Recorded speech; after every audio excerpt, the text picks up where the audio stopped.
गुरुर्ब्रह्मा गुरुर्विष्णू गुरुर्देव महेश्वरा सद्गुरु साक्षात परब्रह्म तस्मै श्री सद्गुरुवे नमः। जय जय रघुवीर समर्थ श्रीराम समर्थ। सद्गुरु चरणांना नतमस्तक होऊन आपण या शुभ्र सकाळच्या वातावरणामध्ये या निरूपणास सुरुवात करूया।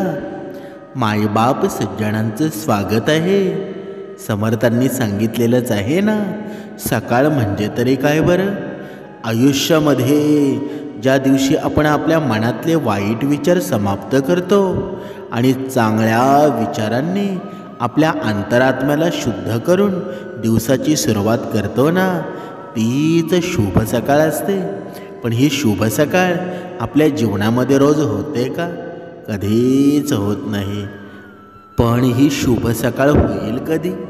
जेव्हा विचार श्रेष्ठ होतील ना, तेव्हा प्रत्येकाच्या जीवनामध्ये ही शुभ सकाळ होईल। म्हणूनच समर्थांनी सांगितलेलं आहे ना, विचार आणि पाणी आहे हे नेहमी स्वच्छ असले पाहिजेत। कारण दूषित पाणी आरोग्य बिघडवतं आणि दूषित विचार जीवन बिघडवत असतात। म्हणून आपले विचार जेवढे श्रेष्ठ असतील तेवढा आपलं मन सुद्धा निर्मळ होऊन जाईल। म्हणूनच समर्थांनी सांगितलेलं आहे ना, जग धोका देऊन हुशार झालं आणि आपण विश्वास ठेवून मूर्ख झालो ना। म्हणून आपण इतरांच्या जाळ्यामध्ये कसं फसायचं किंवा फसू नये यावर सर्वात सुंदर उत्तर समर्थांनी दिलेलं आहे। या जगानं आपल्याला किती जरी धोका देऊन हुशारपणा केला ना, तरीही शेवट मात्र त्यांचा वाईटच होणार आहे। पण जर आपण विश्वास भगवंतावर ठेवत असू, जरी बाहेरची लोक आपल्याला वाईट बोलत असतील, मूर्ख म्हणत असतील, तरी त्यांच्यावर लक्ष देऊ नका। कारण भगवंतावरचा विश्वास असतो ना, तो कधीच वाया जात नाही। जरी तुम्हाला जग वाईट म्हणत असेल, मूर्ख म्हणत असेल, पण आपला भगवंतावरचा विश्वास तो निरंतर कायम ठेवणं हीच मनुष्याच्या जीवनामध्ये खरंच समाधानी होण्याचं कारण आहे। म्हणूनच समर्थांनी सांगितलेलं आहे ना, रानामध्ये तण आणि मनामध्ये ताण कधीच ठेवू नये। कारण का? कारण रानातले तण पिकांचा नाश करतं आणि मनातील ताण जगण्याचा सर्वनाशच करतं ना। म्हणून आयुष्यात एक गोष्ट लक्षात ठेवा, जरी आपल्याला कितीही कोणाकडून त्रास होत असेल, कितीही वाईट विचार आपल्यावर लादले जात असतील, तरी त्याकडे लक्ष देऊ नका। कारण जी अधोगती असते ना, ही वाईट विचारानेच होत असते। चांगल्या विचारांना अधोगती कधी होते का? जरी तुमचं मन निर्मळ असेल, पण तुम्हाला एका वाईट विचारांनी ग्रासलेलं असेल, म्हणजे तुम्हाला त्याबद्दल माहीतसुद्धा नसेल, नकळत अशा गोष्टीसुद्धा घडत असतात की मनुष्याचं मन मात्र निर्मळ असतं, पण कोणीतरी आपल्याला फसवण्याचा प्रयत्न करतं। अशावेळी समर्थांनी सांगितलेलं आहे, जेव्हा हे शरीर आहे, या मनुष्याचं मन आहे ना, ब्रह्ममुहूर्तावर जेव्हा उपासना करतं, तेव्हा त्याचं मन एवढं जागृत होऊन जातं ना, एवढं उत्साही होऊन जातं, त्याला कोणीही फसवू शकत नाही। म्हणूनच समर्थांनी सांगितलेलं आहे ना, या मनाला जर ऊर्जा द्यायची असेल, या मनाला जर चालना द्यायची असेल, तर ब्रह्ममुहूर्तावर उपासना खूप महत्त्वाची आहे। म्हणूनच समर्थांनी सांगितलेलं आहे, प्रत्येक मनुष्यानं या मनावर ताबा ठेवायला हवा, या वैखरीवर ताबा ठेवायला हवा। कारण हा कलियुगच आहे ना, आणि कोणाला कधी कशाचा राग येईल ना, हे सांगता येत नाही। म्हणूनच बोलताना जरा विचार करून बोलायला हवं। कारण कोणी कितीही जवळचा असला तरी पर्क करताना क्षणभरचा तरी विचार करतं का? बघा, आपण या संसारामध्ये आपण पाहत असतो की थोड्या थोड्या चुकांमुळे सुद्धा माणसं परकी होऊन जातात। पण परकी होण्याची वेळसुद्धा नसते आणि काही गरजसुद्धा नसते। पण हा मनुष्याचा अहंकार आहे ना, हा अहंकार रूपी रावण आहे. तो मनुष्याला माणसापासून परका करत आहे. पण याला जर बांधून ठेवायचं असेल, याला जर नष्ट करायचं असेल, तर एक रूपी समर्थ वाणी आहे ना, ही प्रत्येकाच्या वैखरीमध्ये यायला हवी. ही सद्गुरू रूपी नावेमध्ये आपण बसायला हवं. पण आपण बसतो का? आपल्या जीवनामध्ये भगवंताचं नामस्मरण होतं का? कधीच होत नाही. मग आपण भगवंताला प्रश्न विचारायला सुरुवात करतो, हे भगवंता, माझ्या जीवनामध्ये सुख का नाही? माझ्या जीवनामध्ये धनाची कमतरता का आहे? असे वेगवेगळे प्रश्न विचारतो. पण भगवंत तिकडनं उत्तर देतो की तुझ्या मनामध्ये या वाईट विचारांचं जाळं आहे ना, ते तू कधी काढणार आहेस? तू भक्ती तर करतोस, पण वाईट विचार जोपर्यंत जात नाही ना, तोपर्यंत तुझ्या भक्तीचा काही फायदा आहे का? आता आपण पाहूया माणसाला त्याच्या वाईट विचारांचं फळ कसं मिळत असतं ते. म्हणून एक भिकारी रस्त्याकडेला राहत होता आणि त्याच्या जवळ ना कोणतं राहायला ठिकाण होतं, ना कोणतं उत्पन्नाचं साधन होतं. तो आपल्या खांद्यावर एक झोळी अडकवून दिवसभर भीक मागायचा. आणि एखाद्या घरातून त्याला भाकरी मिळायची, तर दुसऱ्या घरातून त्याला भाजी मिळायची. कधीकधी तो भुकेने सुद्धा मरून जायचा म्हणजे जिवंत तर राहायचा, पण त्याचं शरीर काही काम करत नव्हतं. लोक त्याला साधू बाबा म्हणायचे. एके दिवशी त्याला सकाळपासून संध्याकाळपर्यंत काहीच खायला मिळालं नाही. भुकेमुळं तो खूप व्याकुळ झाला होता. त्याचे हे हाल पाहून एका वृद्ध स्त्रीनं त्याला आपल्याकडे बोलावलं आणि त्याच्या परिस्थितीची विचारपूस केली. तेव्हा त्या स्त्रीनं त्याला एक गव्हाचा दाणा दिला आणि म्हणाली, या गव्हाच्या दाण्याला व्यवस्थित सांभाळून ठेव. जोपर्यंत हा गव्हाचा दाणा तुझ्याकडे असेल ना, तोपर्यंत तुला काही ना काही खायला मिळतच जाईल. साधू बाबा तो गव्हाचा दाणा उलटून पालटून पाहायला लागले. त्यांना त्या स्त्रीला काहीतरी विचारायचं होतं, म्हणून त्यांनी डोके वर केलं. तोपर्यंत ती स्त्री तिथून निघून गेलेली होती.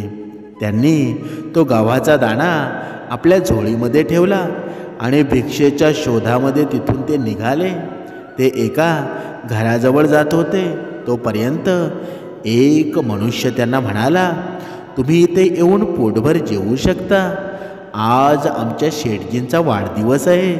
साधू बाबा तिथे गेले आणि त्यांनी पोटभर जेवण तेथून करून आले आणि जेवण करून ते तृप्तसुद्धा झाले आणि ते तिथून निघून जायला निघाले.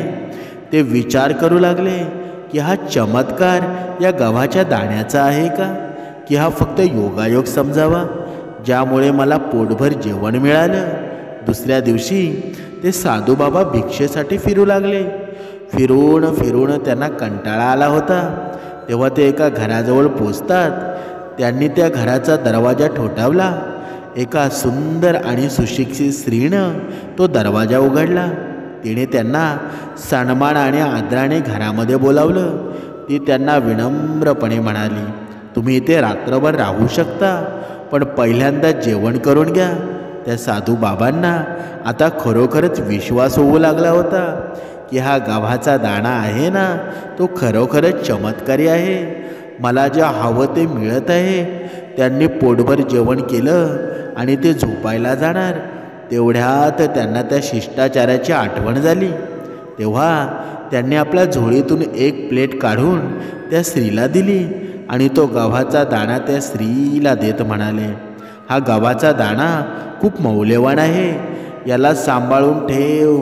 उद्या जाताना मी तो तुमच्याकडून परत घेईल. तेव्हा त्या स्त्रीनं तो गव्हाचा दाणा घेऊन टेबलावरच्या एका प्लेटमध्ये ठेवला आणि ती झोपायला निघून गेली. नेहमीप्रमाणे स्त्री सकाळी लवकर उठली आणि आपल्या अंगणातील कोंबड्यांना दाणे टाकू लागली. नंतर ती आपल्या स्वयंपाकघरात काम करायला निघून जाते.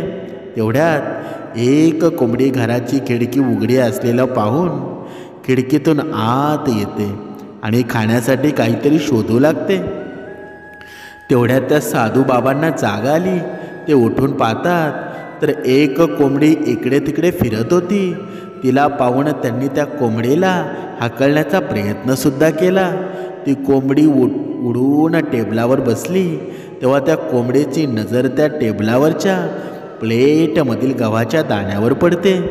तिने तो गव्हाचा दाणा खाऊन टाकला आणि ते साधू बाबा त्या कोंबडीला पकडणार त्यापूर्वी त्या कोंबडीने तो गव्हाचा दाणा खाऊन टाकला होता. ते पाहून ते साधू महाराज आरडाओरडा करायला लागले. हा गोंधळ ऐकून घरातले सर्वजण जागे होतात आणि त्या घराचा मालक एक सभ्य आणि प्रामाणिक गृहस्थसुद्धा होता. साधू बाबांना असं ओरडताना पाहून तो त्यांना म्हणाला, काय झालं बाबा, तुम्ही का ओरडत आहात बरं? तेव्हा साधू बाबा त्यांना म्हणाले, मी तुमच्या पत्नीला एक गव्हाचा दाणा सांभाळून ठेवायला दिला होता. तो खूप मौल्यवान होता, परंतु तुमच्या पत्नीनं तो टेबलावरील प्लेटमध्ये ठेवला आणि आता तो दाणा कोंबडीनं खाऊन टाकलेला आहे. आता मी काय करू बरं? तेव्हा सर्वांनी त्यांना समजवण्याचा प्रयत्न केला. त्यांना काही माहीत होतं का की तो गव्हाचा दाणा किती मौल्यवान होता म्हणून? ती स्त्री त्यांना एक वाटीभर गहू आणून देऊ लागली. ते साधू बाबा रडायला लागले आणि म्हणाले, मला हे गहू नको, मला याची काहीच गरज नाही, मला तोच एक गव्हाचा दाणा पाहिजे. सर्वांना काही कळेन असं झालं. तेव्हा त्या घराचा मालक त्यांना म्हणाला, तो गव्हाचा दाणा तर या कोंबडीने खाऊन टाकलेला आहे, तो परत मिळू शकणार नाही, परंतु या कोंबडीला तुम्ही घेऊन जाऊ शकता. साधू बाबांना ही गोष्ट आवडली आणि ते कोंबडीला आपल्या झोळीमध्ये टाकून तिथून निघून जातात. दिवसभर फिरून फिरून ते एका घराजवळ पोचतात. तिथेही त्यांना आदराने घरात घेतलं आणि त्यांना स्वादिष्ट जेवण खाऊ घातलं. साधू बाबांनी झोपण्यापूर्वी त्या घराच्या मालकिणीजवळ ती कोंबडी आणि झोळी दिली आणि म्हणाले, हे सर्व सांभाळून ठेवा आणि झोपी जातात. सकाळी उठून त्या घराच्या मालकिनीकडं त्यांनी कोंबडी मागितली तर घर मालकीन कोंबडी आणायला जाते, परंतु बघते तर काय, कोंबडीने सर्व पंख घरभर पसरलेले होते. तेव्हा तिचा नोकर तिला म्हणाला, नवीन कोंबडी बघून बाकीच्या कोंबड्यांनी चोच मारून त्या कोंबडीला जखमी केलेली आहे आणि जीव वाचवण्यासाठी ती अंगणामध्ये उडून गेली, पण तिथं मालकाचा कुत्रा बसलेला होता, त्यानं त्या कोंबडीला खाऊन टाकलेला आहे. हे ऐकून ते साधू बाबा रडायला लागतात आणि त्यांनी आरडाओरडा करायला सुरुवात करतात की मला तीच कोंबडी पाहिजे. घर मालकिणीनं त्यांना त्या बदल्यामध्ये 2 कोंबड्या द्यायची तयारी दाखवली, परंतु साधू बाबा त्या गोष्टीला तयार झाले नाहीत. ते म्हणू लागले की मला तीच कोंबडी हवी आहे. तेव्हा ती स्त्री त्यांना म्हणाली की कोंबडीला तर आता कुत्र्यानं खाऊन टाकलेलं आहे, कोंबडी तर परत मिळू शकणार नाही, तुम्ही या कुत्र्याला तुमच्याबरोबर घेऊन जाऊ शकता. या गोष्टीला ते साधू बाबासुद्धा तयार होतात आणि कुत्र्याला आपल्या झोळीमध्ये टाकून ते तिथून पुढच्या मार्गस्थला जातात. चालता चालता ते एका भव्य बंगल्यासमोर येऊन थांबतात. त्या बंगल्यामध्ये एक सुंदर कन्या आणि आपल्या कुटुंबासोबत राहत होती. त्या बंगल्याच्या मालकिनीनं त्या साधूबाबांचं स्वागत केलं, त्यांना घरामध्ये बोलावलं आणि त्यांना आंघोळीसाठी पाणीसुद्धा दिलं, नवीन वस्त्र दिले आणि त्यांच्यासाठी पंचपक्वान्नसुद्धा बनवलं. त्यांना जेवूसुद्धा घातलं आणि त्या सुंदर कन्येला पाहून साधूबाबांच्या मनामध्ये लालचीपणा निर्माण झाला. त्यांनी विचार केला की या गव्हाच्या दाण्याच्या चमत्कारामुळं त्यांना एक कोंबडी आणि मालकाचा छानसा कुत्रा मिळाला. आता हा जर कुत्रा मरून गेला तर त्यांना ही सुंदर कन्या मिळून जाईल आणि मी या सुंदर कन्येबरोबर विवाहसुद्धा करेल आणि माझं जीवनही एकदम सुखी होऊन जाईल. बघा, इथे समर्थांनी सुंदर सांगितलेलं आहे, हा लोभ असतो ना, हा अहंकार असतो, तो मनुष्याला कधीच सोडत नाही. फक्त आपलं मन निर्मळ ठेवायचं असेल तर ब्रह्ममुहूर्तावर उपासना करणं खूप महत्त्वाचं आहे. जेव्हा तुम्ही ब्रह्ममुहूर्तावर उपासना करता तेव्हा तुमच्या मनामध्ये वाईट विचार येत नाही. म्हणून तुम्ही जरी भक्तिमार्गामध्ये जरी असाल ना तर हे वाईट विचार तुम्हाला कधीच सोडणार नाही. पण ब्रह्ममुहूर्तावर आपण जेव्हा उपासना करतो तेव्हा आपण पूर्ण दिवसाचं आपलं मन फ्रेश होऊन जातं, ऊर्जावान होऊन जातं. म्हणून ब्रह्ममुहूर्तावर उपासना आहे ना ती खूप महत्त्वाची आहे. कारण वाईट विचार पूर्ण दिवस आपल्या मनामध्ये येत नाहीत. बघा आता आपण पाहत होतो की तो बाबा त्या कन्येला पाहतो, ते साधू त्या कन्येला पाहतात आणि त्या कन्येला पाहून त्या कन्येच्या शरीरावर मोहित होतात. साधू महाराजांनी आपल्या कुत्र्याला त्या सुंदर कन्येच्या पाठीमागे लावून दिलं. जेव्हा ती कन्या तिच्या मैत्रीबरोबर बागेत खेळत होती तेव्हा त्या कुत्र्यानं तिच्यावर झेप घेतली. हे पाहून त्या सुंदर कन्यानं एक मोठासा दगड घेतला आणि त्या कुत्र्याच्या डोक्यावर मारला. तेव्हा तो कुत्रा जखमी झाला, पण तो परत उठून तिच्या मागे धावू लागला. शेवटी त्या मुलीने एक मोठी काठी उचलून त्या कुत्र्याच्या डोक्यामध्ये मारली. त्या आघातानं तो कुत्रा तिथंच जमिनीवर पडला आणि मरूनसुद्धा गेला. जेव्हा ते साधू बाबा जायला निघाले तेव्हा त्यांनी घराच्या मालकिणीजवळ आपला कुत्रा मागितला, परंतु तिने घडलेला सर्व प्रकार सांगितला. त्या ऐकून साधू बाबा आरडाओरडा करायला लागले. ते त्या स्त्रीला म्हणाले की मला माझा कुत्रा हवा आहे. तेव्हा त्या घराची मालकीणी त्यांना म्हणाली, कुत्रा तर आता मेलेला आहे, त्यामुळं तो परत येऊ शकत नाही. तुम्ही आमच्याकडून एकाऐवजी 2 कुत्री घेऊन जावा. परंतु साधू बाबांनी या गोष्टीला नकार दिला आणि ते म्हणाले, माझ्या कुत्र्याला तुमच्या कन्येनं मारलेला आहे, मग तिलाच मला देऊन टाका. हे ऐकून घर मालकिनीला साधू बाबांचा खूप राग आला की एका कुत्र्याच्या मोबदल्यामध्ये आपल्याला आपली मुलगी मागतोय. ती त्या साधू बाबांना म्हणाली, मी तुम्हाला 100 नाणी देते. जर तुमच्यामध्ये कोणतं कौशल्य असेल ना किंवा कला असेल तर तुम्ही हीच नाणी एका महिन्यामध्ये डबल करून दाखवा, तेव्हाच मी माझ्या मुलीचा हात तुमच्या हातामध्ये देईल. हे ऐकून साधू बाबांच्या मनामध्ये लालचीपणा निर्माण झाला आणि ते नाणी घ्यायला तयार झाले. त्यांनी ती सर्व नाणी आपल्या झोळीमध्ये टाकून तिथून निघून जातात. जाता जाता साधू बाबा मोठी स्वप्ने पाहू लागतात. परंतु त्यांना हे कळेना की नाणी दुप्पट होतील कशी, ती करायची कशी, कोणता व्यापार करू ज्यामुळे ही नाणी दुप्पट होतील. मला जर भीक मागण्याशिवाय काही येत नाही आणि 1 वर्षभर जरी भीक मागितली ना तरी मी ही नाणी दुप्पट करू शकणार नाही. तेव्हा त्यानं विचार केला की पहिल्यांदा त्याच्यातली थोडी नाणी वापरून मी मौजमस्ती करतो आणि नाणी दुप्पट करायचं नंतर बघू. असा विचार करून त्यांनी झोळीमध्ये हात घातला आणि क्षणात त्यांनी हात बाहेर काढला. त्यांना काहीतरी टोचल्यासारखं वाटलं. त्यांनी आपली झोळी उघडली आणि क्षणात शेकडो किडे झोळीबाहेर आले आणि त्यांना चावायला लागले. पळत जाऊन त्यांनी ती झोळी नदीत फेकून दिली. आता त्यांच्याजवळ काहीच राहिलं नाही. परंतु भीक मागण्याशिवाय त्यांच्याकडे पर्याय नव्हता. त्यांना लालचीपणाचं फळ मिळालं होतं. म्हणूनच समर्थांनी सांगितलेलं आहे ना, या कथेचं तात्पर्य काय आहे बरं? माणसाला त्याचे वाईट विचार असतात ना, त्या अधोगतीलाच नेत असतात. म्हणून लालचीपणा कधीच करू नका. आयुष्यामध्ये जर मोठं व्हायचं असेल, सामर्थ्यवाणी बनायचं असेल ना, तर हे सामर्थ्य उपासनेमध्ये आहे. जर तुमचं मन सुंदर असेल ना तर तुमचं आयुष्यसुद्धा सुंदर होईल. पण हे मन सुंदर होईल कधी?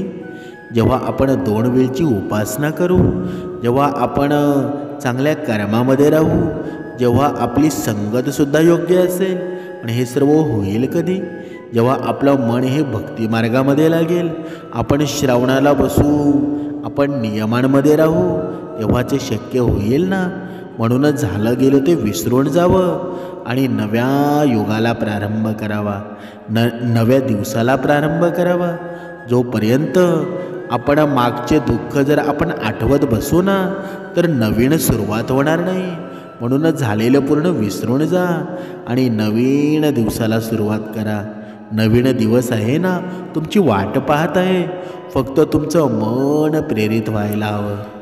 म्हणूनच समर्थांनी सांगितलेलं आहे ना, मनुष्याचं जगणं कसं असावं, मनुष्याचं वागणं कसं असावं. हा मनुष्य देह मिळाला आहे ना, तर याचं सार्थकी लाव. कारण तुझ्या जीवनामध्ये असा परिपूर्ण संपूर्ण देह तुला कोणत्याच योनीमध्ये मिळणार नाही. समर्थांनी हे सुद्धा सांगितलेलं आहे, प्रत्येक योनीमध्ये जेव्हा तू जाशील ना तेव्हा मी तुझ्या सोबतच असेल. फक्त तुझे कर्म श्रेष्ठ व्हायला हवे. पण सर्वात सुंदर आणि चांगली योनी कोणती मानली जाते बरं? ही मनुष्य योनीच आहे ना. आपल्याला परमेश्वराने 2 हात दिले. या हातामध्ये भगवंताचं नामस्मरण करायला हवं, टाळी वाजवायला हवी. कारण का? कारण ही देह दिला आहे ना, या देहामध्ये काहीतरी असं नाविन्य करायला हवं जेणेकरून भगवंताची सेवा केली जाईल. पण आपण असं करतो का? ही वैखरी दिलेली आहे. या वैखरीमध्ये आपण नुसते शिव्या शापात देतच असतो. मग आपल्या जीवनाचं सार्थक होईल का? म्हणून या वैखरीमध्ये दुसऱ्याला चांगलं बोलावं, कमी बोलणं हा एकमेव उपाय आहे. म्हणूनच समर्थांनी सांगितलेलं आहे ना, जेव्हा जेव्हा ह्या पृथ्वीवर पाप वाढतं तेव्हा तेव्हा पापी लोकांचा संहार करण्यासाठी स्वतः भगवान या पृथ्वीवर जन्म घेत असतो. मग ते त्रेतायुगामध्ये मर्यादा पुरुषोत्तम रामाच्या रूपामध्ये असो किंवा द्वापार युगामध्ये श्री भगवान कृष्णाच्या रूपामध्ये असो, म्हणजे प्रत्येक युगामध्ये भगवान अवतार घेत आलेले आहेत आणि नंतरसुद्धा घेतील. तसं तर आपल्या सगळ्यांना हे माहीत आहे की श्रीहरीनं रावणाचा वध करण्यासाठी रामावतार घेतला होता ना. पण तुम्हाला हे माहीत आहे का, भगवान विष्णूंचं रामरूपामध्ये अवतार घेण्याचं फक्त हे एकच कारण नव्हतं, तर आणखी काही कारणं होती. त्यामुळं भगवान विष्णू यांनी रामाचा अवतार घेतला होता.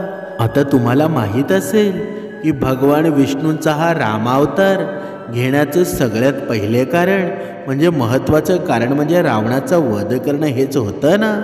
पण हा रावण म्हणजे कोण? हा रावण म्हणजे अहंकार आहे. हा रावण म्हणजे लोभ आहे.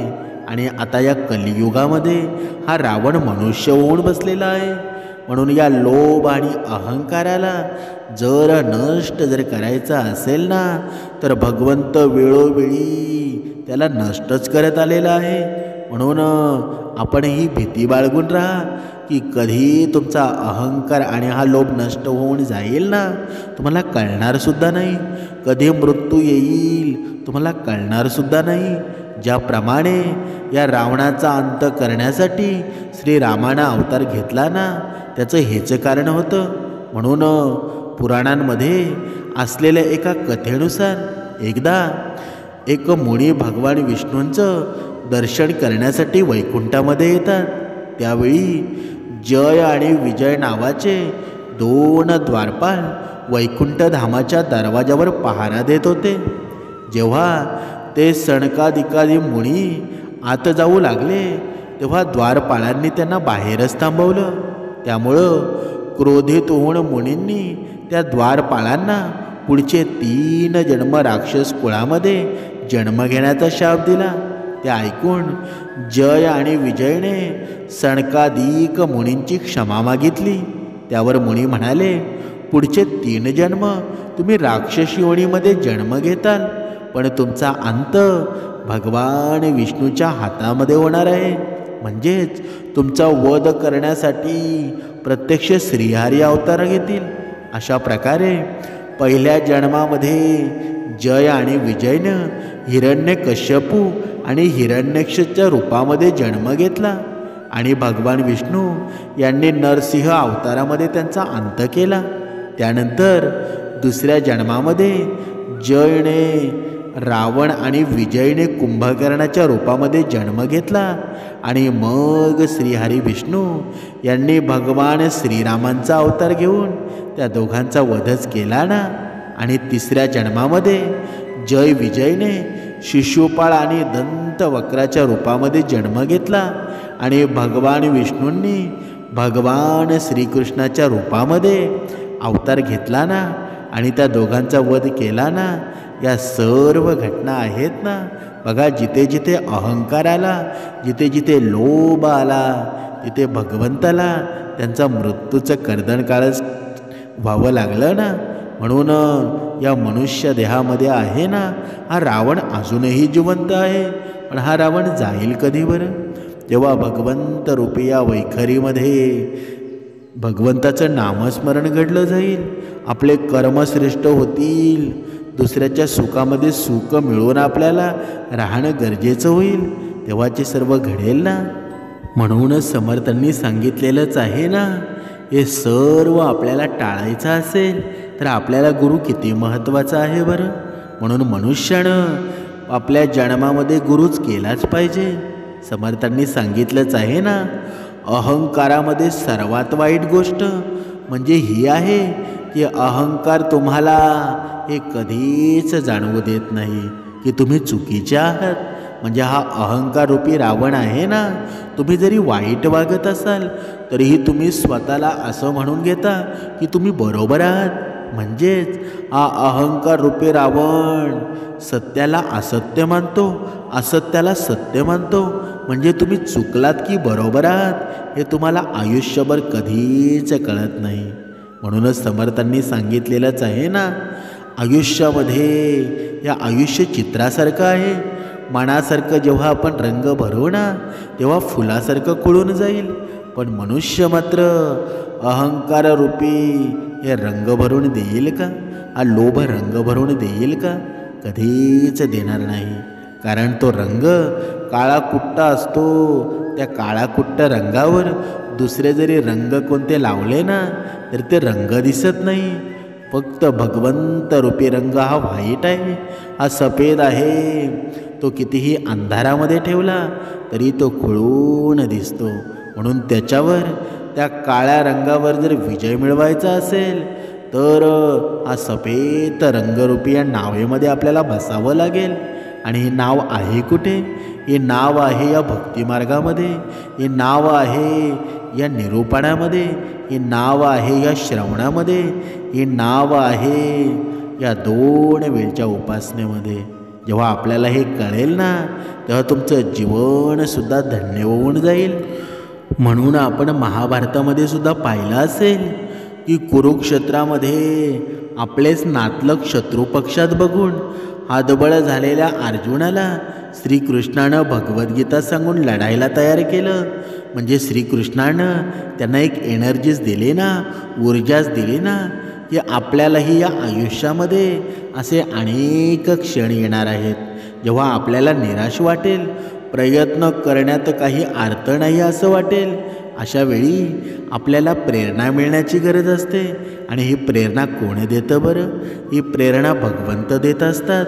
जर तुम्ही तुमचे लक्ष्य गाठण्यामध्ये अयशस्वी झालात तर तुमची रणनीती बदला. तुमचं लक्ष्य कधीच बदलू नका.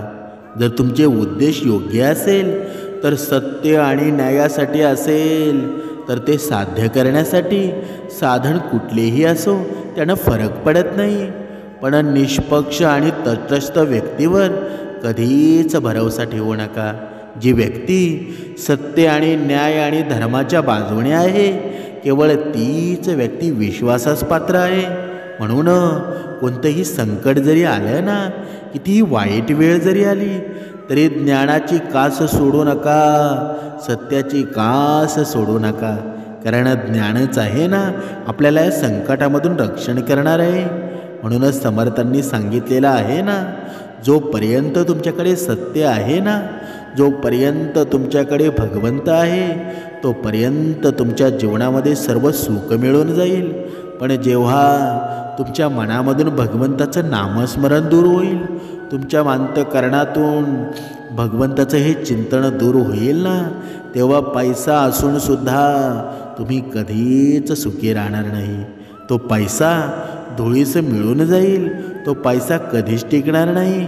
पण ज्याच्या जीवनामध्ये भगवंत रूपी नाव असेल ना, कितीही महापूर आला, कितीही मोठमोठे पूर आले ना, तरीही ती नाव तरंगत राहील. ती कधीच डुबणार नाही. कारण ती नाव बनवणारा आहे ना, तोच या जगाचा दाता आहे. आणि जर जगाचा दाता माझ्याकडे असेल ना, तर मला काही गरज आहे का कुणाची? जर जगाचा दाताच हे जग बनवणारा जर आपल्यासोबत असेल, तर आपण सुद्धा श्रेष्ठच होऊ ना. म्हणून विचार करा, विचार बदला. आज ही वेळ गेलेली नाही. वाईट कर्मांना सोडून द्या, चांगले कर्म ग्रहण करा, 2 वेळची उपासना करा. हे सामर्थ्य प्रत्येक जन्मोजन्मी तुम्हाला उपयोगी पडणार आहे. जय जय रघुवीर समर्थ.